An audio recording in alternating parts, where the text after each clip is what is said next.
Welcome back.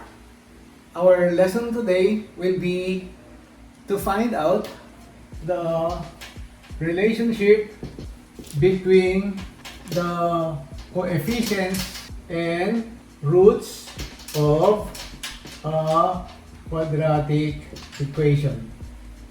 Let's consider the following example. Suppose we have x squared minus 5x plus 6 equals 0. If we factor this, we get x minus 2, x minus 3 equals 0. Applying the zero product property, we will get x equals 2 or x equals 3. Let's say this first root is my r, and this second root is my s. Therefore, this equation actually is in the form x minus r, x minus s equals 0. We can actually get the quadratic equation given these two roots by just applying this formula here, x minus r, x minus s equals 0. So, for example here now, let's do the reverse. Suppose you're given 2 and negative 3 to be the roots of a quadratic equation, and you are asked to find the equation that has these two roots. Okay, we're doing the reverse. So I'm going to have this my r, and I'm going to have that my s, and following that formula, I can just have here x minus r times x minus s equals 0, or x minus 2 and x minus 3 equals 0. Simplifying this, we get x minus 2 times x plus 3 equals 0, or multiplying this expression on the left hand side, we get x squared plus x minus 6 equals 0. Therefore, the equation that we need, whose roots are 2 and negative 3, is x squared plus x minus 6 equals 0. This is very convenient formula if we are given two rational roots. Let's have another example.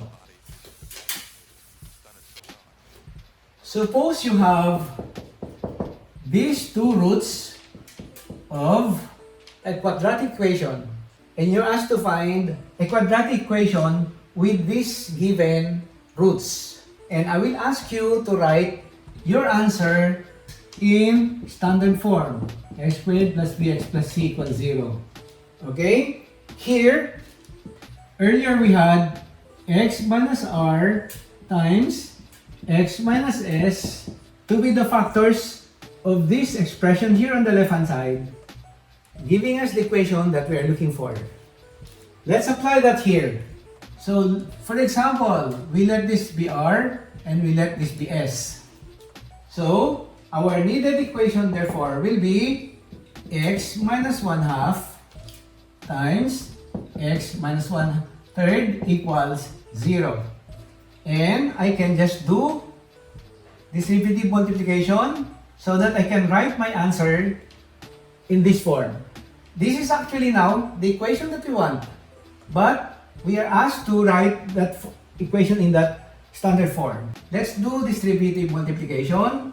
We get x squared minus 1/3 x minus 1/2 x and plus 1/6 equals 0.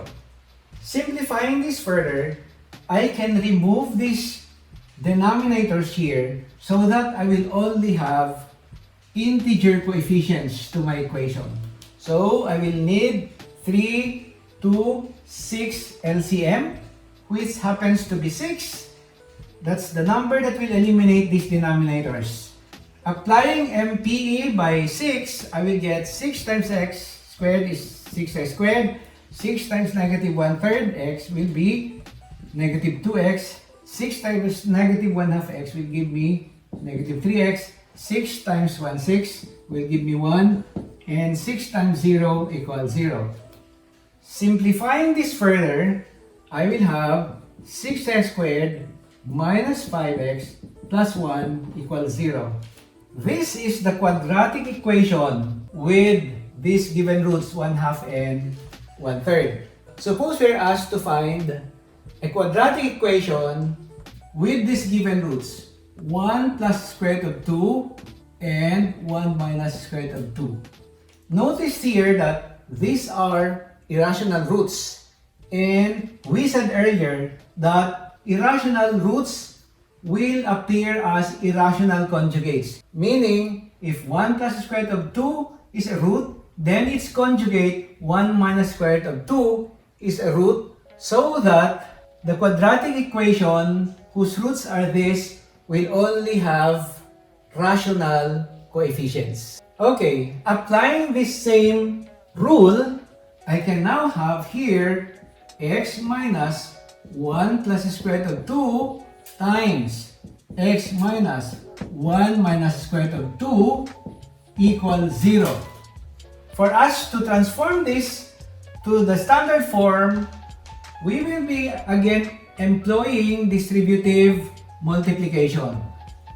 Notice that it's very inconvenient for us to do that multiplication because of these roots here.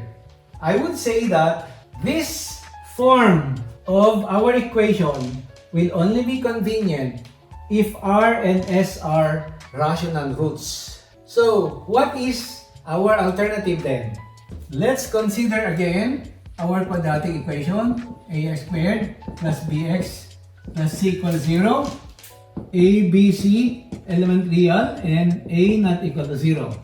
I want to multiply the whole equation by 1 over a to give me x squared plus b over ax plus c over a equals 0.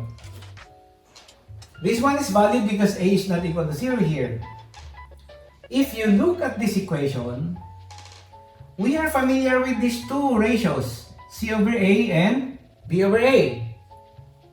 Recall that c over a is actually the product of the roots of our quadratic equation. R times s is equal to c over a. And the ratio b over a is actually the negative of the sum, or the sum of the roots equals negative b over a. So if I solve for b over a, then this becomes negative of the sum of r and s. Which means I can rewrite this equation in the form of the sum and the product of the roots of the given equation. Hence, we will now have x squared. This is b over a, will give me now negative r plus s. And this is an x plus c over a is r times s equals 0. This is an alternate way of obtaining the quadratic equation given the roots of that quadratic equation. For example, the roots of a quadratic equation are 2 and negative 5. What will be the equation that has 2 and negative 5 as roots? For the first method, we can easily say x minus 2 times x plus 5 equals 0, because 2 here came from x minus 2 and negative 5 here came from x plus 5 by the zero product property. Then, multiplying this, we get here x squared minus 2x plus 5x will give me 3x, and minus 2 times 5 is minus 10 equals 0. Very convenient. What about if we are going to make use of this formula, where I will say this is my r and this is my s. From this formula, I can now have my solution as x squared minus 2 plus negative 5 times x plus 2 times negative 5 equals 0. Simplifying this, we get x squared, this is 2 minus 5 is negative 3 times negative will give me a positive 3x, and 2 times negative 5 is negative 10 equals 0. And we get the same answer here. This is convenient and this is also convenient. But when will this form here be more convenient than x minus r times x minus s? The answer to that will be obvious in the next example. Suppose the two roots of a quadratic equation are given by 2 plus or minus the square root of 3. Okay, these are irrational conjugates. So if I say they are rational conjugates, I can also say that find a quadratic equation, one root of which is 2 plus the square root of 3. And you will know that if one root is 2 plus square root of 3, the other root should be 2 minus square root of 3. Or, to make it more complete, I will say find a quadratic equation with roots 2 plus or minus the square root of 3. Okay? So, this will be more convenient if you're going to find the equation using the second formula. So, let this r be equal to 2 plus square root of 3 and s be 2 minus square root of 3. And the formula is x squared minus the sum of the roots times x plus the product of the roots equals 0. This translates to this r and s here, x squared minus r plus x times x plus r times s equals 0. Substituting these values, we get x squared minus 2 plus the square root of 3 plus 2 minus the square root of 3x. And here we get 2 plus square root of 3 times 2 minus the square root of 3 is equal to 0. Simplifying this, we will get x squared minus what will be the sum of this. This one cancels off, 2 and 2 will become 4. So I get here minus 4x. And let's find out the product of this. Two factors. Notice that this is the sum and the difference of two terms. So it should give us a difference of two squares. So 2 times 2 will give me a 4. Square root of 3 times minus square root of 3 is minus 3. My middle term will be 0. This will be 2 square root of 3 minus 2 square root of 3 is 0. So 4 minus 3 is 1. Therefore, my equation will be x squared minus 4x plus 1 equals 0. Suppose you're asked to find a quadratic equation whose roots are 2 plus 3i and 2 minus 3i. Again, these are complex conjugate roots. They are imaginary roots. So they will also appear in pairs, conjugate pairs. If one is 2 plus 3i, the other one is 2 minus 3i.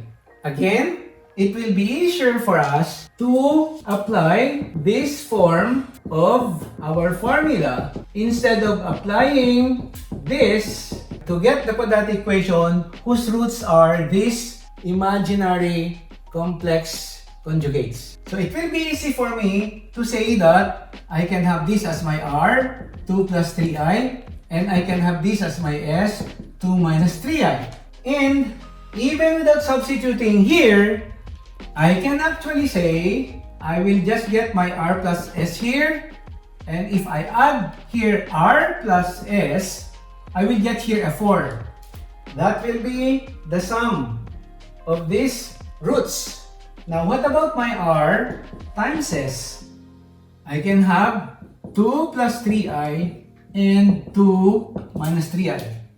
Again, we are always faced with the product of the sum and the difference of two terms. So, we are going to have a difference of two squares. This would mean that the only product that will be important will be the product of these first two terms and that last two terms.